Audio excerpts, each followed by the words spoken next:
దేశ ప్రజలకు ప్రధాని మోదీ హైదరాబాద్ వేదికగా పిలుపునిచ్చారు సార్. బంగారం కొనుగోళ్లు నిలిపేద్దాం, ఏడాది పాటు ఇంట్లో ఏ ఫంక్షన్లకు ఆభరణాలు కొనొద్దు అని చెప్పి, అలాగే ఆయిల్కి సంబంధించి కూడా మాట్లాడారు.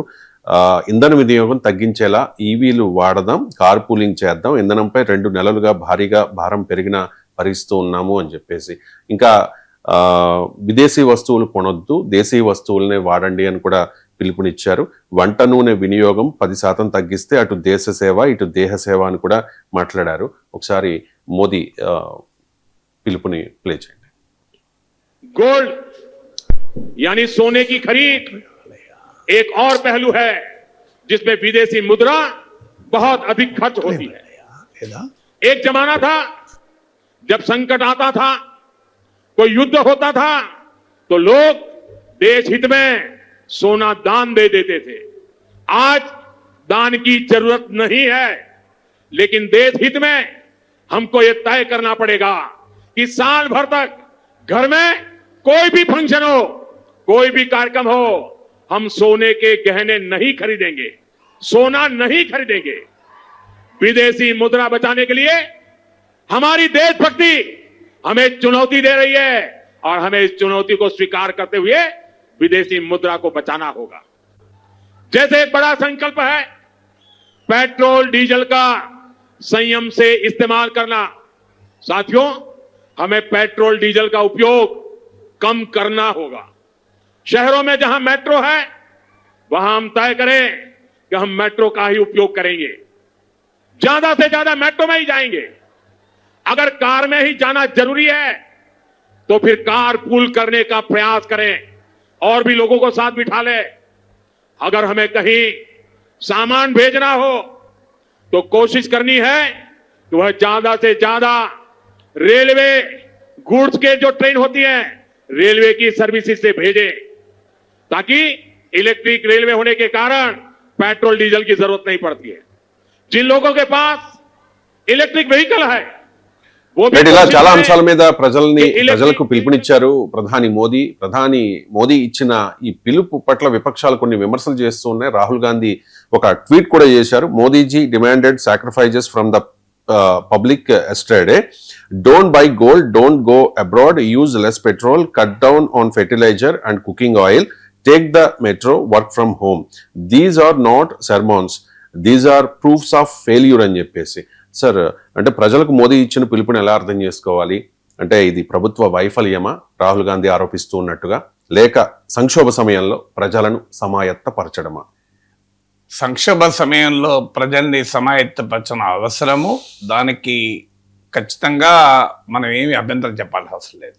కానీ అదే సమయంలో ఈ సంక్షోభాన్ని మనము నివారించలేకపోయామా? ఈ సంక్షోభం ఎందుకు వచ్చింది? ఈ సంక్షోభానికి నివారించలేని పరిస్థితిలో ఉంటే సంసిద్ధంగా ఉన్నామా? మీకు కాస్త ఎకనామిక్ డేటా, గవర్నమెంట్ డేటా చెప్తాను. పాయింట్ 1, 2014లో నరేంద్ర మోడీ ప్రైమ్ మినిస్టర్ అయినప్పుడు మన దేశ మొత్తం ముడి చమురు అవసరాల్లో 77.6% దిగుమతి చేసుకునే వాళ్ళం. ఇప్పుడు 2026లో ఇది 88.6%కు పెరిగింది. ఎందుకు పెరిగింది? దేశీయ ముడి చమురు అన్వేషణ, ఉత్పత్తి పడిపోయింది. మరి దీనికి ప్రజలు ఏం చేయగలుగుతారు? మీరేం చేయగలుగుతారు? నేనేం చేయగలుగుతారు? మనం మెట్రో ఎక్కితే, మన కార్ పూలింగ్ చేసుకుంటే, మన వర్క్ ఫ్రమ్ హోమ్ చేస్తే ఏమవుతుంది? You can save energy but you can't produce energy. మరి ఎనర్జీ ప్రొడ్యూస్ చేసే పాలసీస్ను ఎవరు ఇంప్లిమెంట్ చేయాలి? ప్రభుత్వం కదా.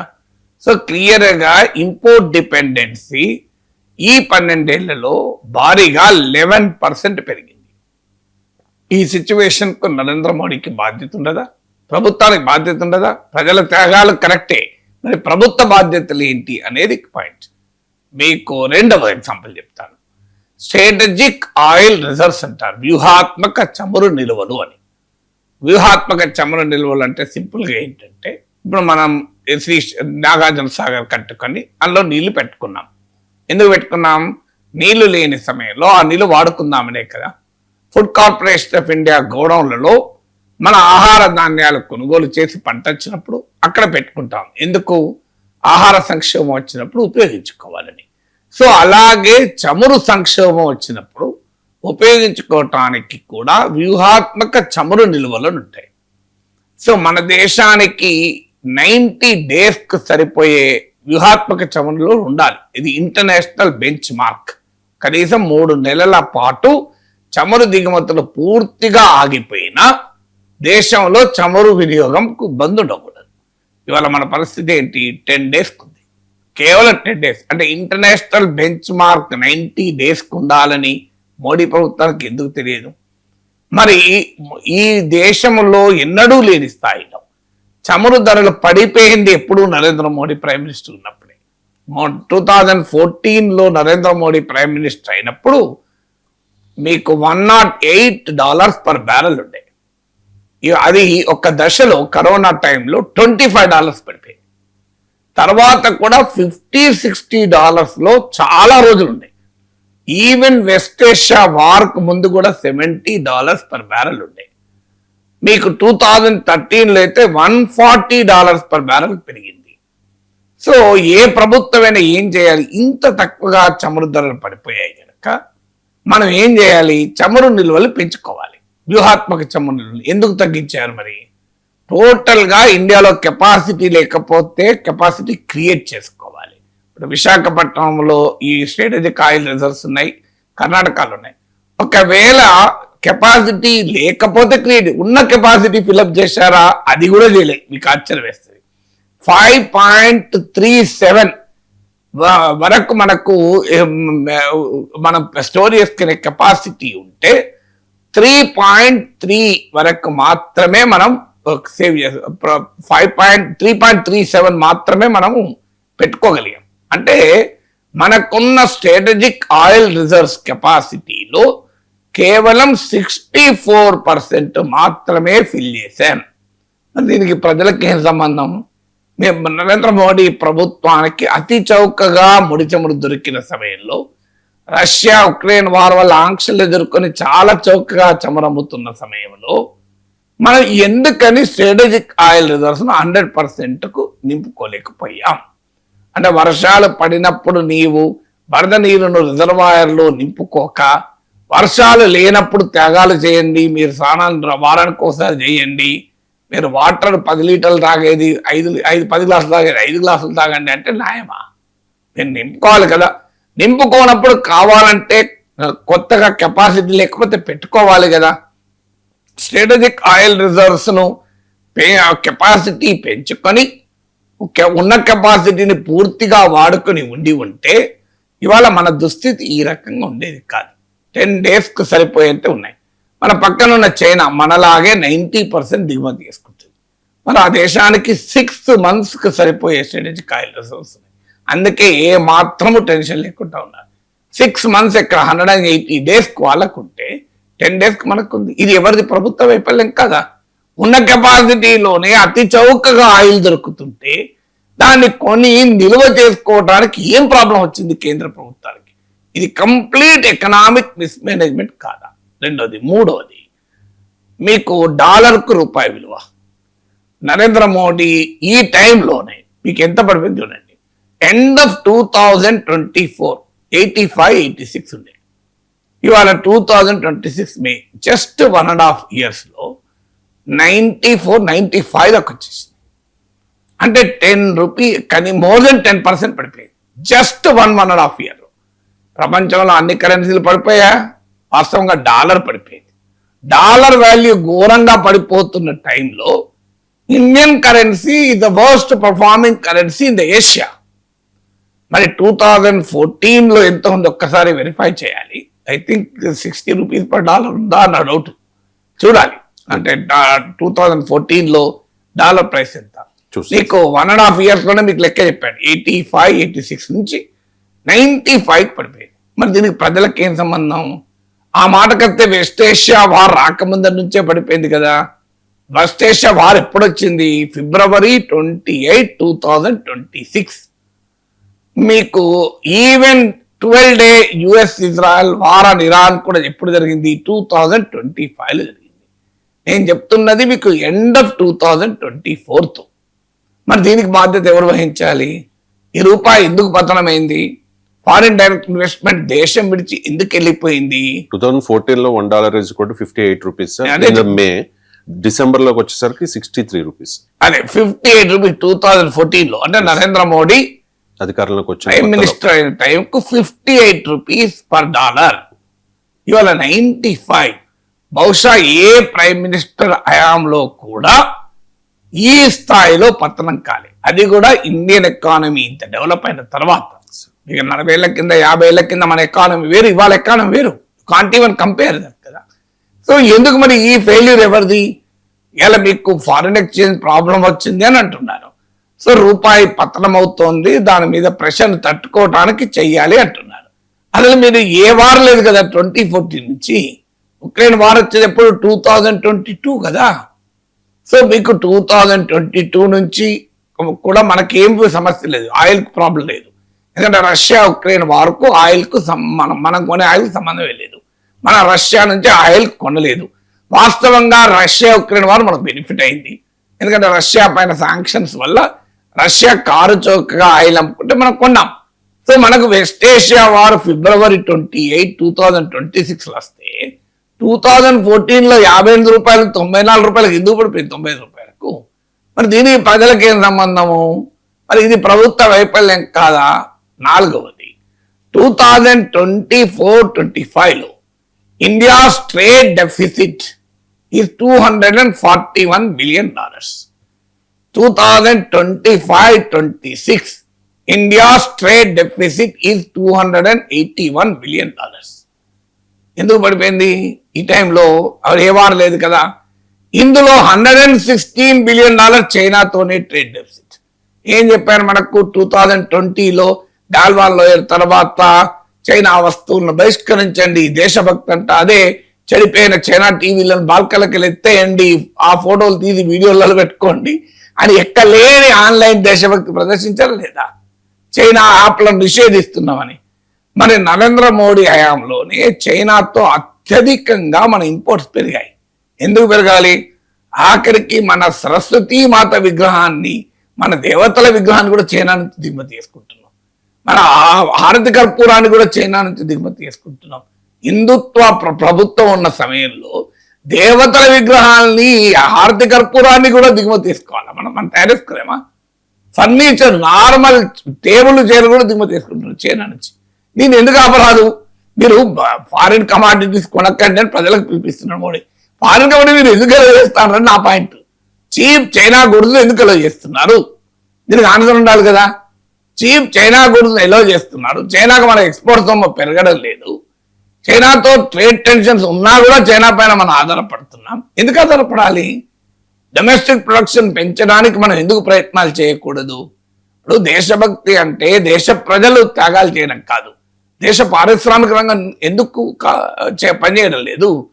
దేశ ప్రభుత్వం ఎందుకు పనిచేయడం లేదు? సో ఇది నేను మీకు ఇచ్చింది కేవలం కొన్ని గణాంకాలు మాత్రమే. ఎందుకంటే టూ మెనీ స్టాటిస్టిక్స్ ఉంటే బోర్ కొట్టే ప్రమాదం ఉంటుంది. సో ఇది ఎందుకు, మరి ఇంకొక పాయింట్ చెప్తాను. ఇప్పుడు స్టాటిస్టిక్స్ కాకుండా ఈ పిలుపు ఎందుకు ఇవ్వలేదు? ఒక నెల ముందు బెంగాల్ ఎన్నికలకు ముందు ఎందుకు ఇవ్వలేదు? ఈ పిలుపు హైదరాబాద్ సభలో ఎందుకు ఇచ్చారు? అప్పుడు ఏం చెప్పారు? ఏ క్రైసిస్ లేదు, మా ప్రభుత్వం మోడీ హైతో ముమ్కిన్ హై అన్నారు. మీరు బెంగాల్ ఎన్నికల ప్రచారానికి బీజేపీ ఎన్ని వాహనాలు వాడింది? మీరు వాహనాలు కార్పూలింగ్ చేశారా? మోడీ రోడ్ షోలకు కార్పూలింగ్ చేశారా? అసలు మోడీ రోడ్ షోలకు ఎందుకు మనల్ని వీడియో కాన్ఫరెన్స్ లో వాడమంటున్నారే? మరి మోడీ కూడా డిజిటల్ పబ్లిక్ మీటింగ్ పెట్టచ్చు కదా. ఎందుకు బెంగాల్కి వెళ్ళి భారీ ఎత్తున పబ్లిక్ మీటింగ్లు అమిత్ షాలు మోడీలు పెట్టారు? హాయిగా డిజిటల్ పబ్లిక్ మీటింగ్ పెట్టరాదా? మనం ఇప్పుడు అందరినీ వీడియో కాన్ఫరెన్స్ పెట్టుకోండి, వర్క్ ఫ్రమ్ హోమ్ అంటున్నాడు, చాలా మంచి పిలుపు, నేను దానికి ఎలాంటి అభ్యంతరం లేదు. మరి మీరెందుకు ర్యాలీలు జరిపారు? డిజిటల్ పబ్లిక్ మీటింగ్ పెట్టేస్తే అయిపోవు కదా. పోనీ మీరు పెట్టారా అంటే, సార్ వేరే వాళ్ళు పెట్టి బీజేపీ పెట్టకపోతే ఎట్లా కలుస్తుంది? నేను ఒప్పుకుంటా. కనీసం ప్రైమ్ మినిస్టర్ పిలిపి ఇవ్వాల్సిండే, ఎలక్షన్ కమిషన్ ఒక పిలిపి ఇవ్వాల్సిండే. వాలంటరీగా ప్రతిపక్షాలందరినీ మీరు అందరము మనం తగ్గించుకుందాం, పబ్లిక్ మీటింగ్ తగ్గించుకుందాం. మీరేమో ఇష్టం అయితే నిన్నగాక మొన్న తెలుగుదేశం మంత్రులు సింగపూర్ వెళ్ళలేదా? వ్యవసాయ శాఖ మంత్రి వ్యవసాయం వెళ్ళండి సింగపూర్కి వెళ్ళి నేర్చుకోలేదా? వ్యవసాయం వెళ్ళలేదు. మరి వాళ్ళు నరేంద్ర మోడీ సూచన మేరకు ఆన్లైన్ క్లాసులో కూడా ఆన్లైన్ క్లాస్ వినొచ్చు కదా అంటే కోపం వచ్చింది కదా.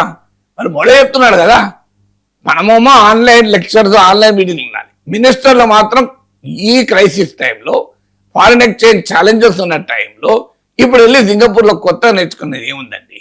మరి దానికి ఆన్లైన్ కాదు అంటే పార్టీలు నాయకులు ప్రజలకోమో త్యాగాలు చేయమని చెప్తారు, ప్రజలకోమో నీతులు చెప్తారు, వాళ్ళు మాత్రం అనుసరించరు. అంటే వాళ్ళు ఏమంటారు, మా కొరకు కాదు కదా అంటారు. మీకు నాయకులు స్పెషల్ ఎయిర్ క్రాఫ్ట్ లో తిరుగుతుంటారు, మననేమో ప్రయాణం చేయొద్దంటారు ఫారెన్ కు. మీరు ప్రత్యేక విమానం ఎందుకు? మీరు చెప్పండి, అమరావతి నుంచి హైదరాబాద్ వచ్చేవాళ్ళు, ఢిల్లీ నుంచి హైదరాబాద్ వచ్చేవాళ్ళు నాయకులు మిగతా ప్యాసింజర్లతో పాటు రావచ్చు కదా, ఏముంది? సెక్యూరిటీ అయితే చూసుకోవాలి కావాలంటే. లేదంటే ఒక ఆరు సీట్లు బుక్ చేయండి, ముందు 3, 4 3 వెనక 9 సీట్లు బుక్ చేయండి, సెక్యూరిటీ ప్రాబ్లం ఉండదు కదా. మరి మీరు ఎందుకని మీరు ప్రత్యేక ఎయిర్క్రాఫ్ట్ లో మాట్లాడితే స్పెషల్ ఎయిర్క్రాఫ్టే కదా. ప్రజలేమో కారు వాడద్దు, మీరు మాత్రం స్పెషల్ ఎయిర్క్రాఫ్ట్ లో తిరుగుతుంటారు, అది కూడా వారానికి ఒకసారి తిరుగుతూ ఉంటారు. ఏం న్యాయం అండి ఇది? ఏం ధర్మం చెప్పండి? ఢిల్లీకి స్పెషల్ ఎయిర్క్రాఫ్ట్ లో వెళ్తారు ఎందుకు? వీడియో కాన్ఫరెన్స్ లో మినిస్టర్లతో మాట్లాడలేరా? కేంద్ర మంత్రులతో, అమిత్ షాతో చంద్రబాబు నాయుడు ఢిల్లీ వెళ్ళారు, ఏమున్నది? వీడియో కాన్ఫరెన్స్ లో మాట్లాడదు చంద్రబాబు నాయుడుతో జూమ్ లో, అమిత్ షాతో జూమ్ కాల్లో మాట్లాడచ్చు కదా. అందువల్ల లీడర్ ఎవరు అంటే you should follow fast. Gandhi మహాత్ముని దగ్గరికి ఒక తల్లి బిడ్డను తీసుకొచ్చి, నా కొడుకు షుగర్ బాగా తింటున్నాడు మహాత్మా, మీరు చెప్పితే వింటాడని తీసుకొచ్చారంటే, ఒక నెల తర్వాత రండమ్మా అన్నట్టు. ఆ తల్లికి అర్థం కాలి, ఏంటి నెల తర్వాత రమ్మంటున్నారు, ఒక షుగర్ తినొద్దని చెప్పు అంటే అని. నెల తర్వాత మళ్ళీ బిడ్డను తీసుకొని వస్తే దగ్గరికి తీసుకుని, నాన్న తినకూడదు మీరు అని చెప్పాడు. అంటే ఆ తల్లి ఏమడింది, మరి నెల కింద ఈ మాట ఎందుకు చెప్పలేదంటే, నాకే తినే అలవాటు ఉంది షుగరు, నేను మొదలు మార్చుకొని నా బిడ్డకు చెప్తాను, ఆ బిడ్డకు చెప్పాలి, ఆ బిడ్డకు చెప్పే నైతిక హక్కు నాకుందా అన్నట్టు గాంధీ మహాత్ముడు. ఎంత గొప్ప మాట చూడండి. ఏమైతే నేను మా అమ్మ డైనింగ్ టేబుల్ కూర్చొని లంచ్ చేస్తుంటే నాకు అలవాటు ఉంది కర్డ్లో ఉప్పు వేసుకోవడం, మా అమ్మకు అలవాటు ఉంది. మా అమ్మ ఉప్పు వేసుకుంటా అంటే మా మిస్సెస్ లేదత్తమ్మా మంచిది కాదు, బీపీ పెరుగుతుంది, మీకు ఆల్రెడీ బీపీ ఉంది, ఈ ఏజ్లో ఉప్పు తగ్గించండి, ఉప్పు వేసుకోకుండా కర్డ్ అలవాటు చేసుకోండి అన్నది. నేను కూడా వెంటనే మా అమ్మకు లెసన్ చెప్పిన, అమ్మ బీపీ పెరుగుతుంది వేసుకోవద్దు అది ఇది అని.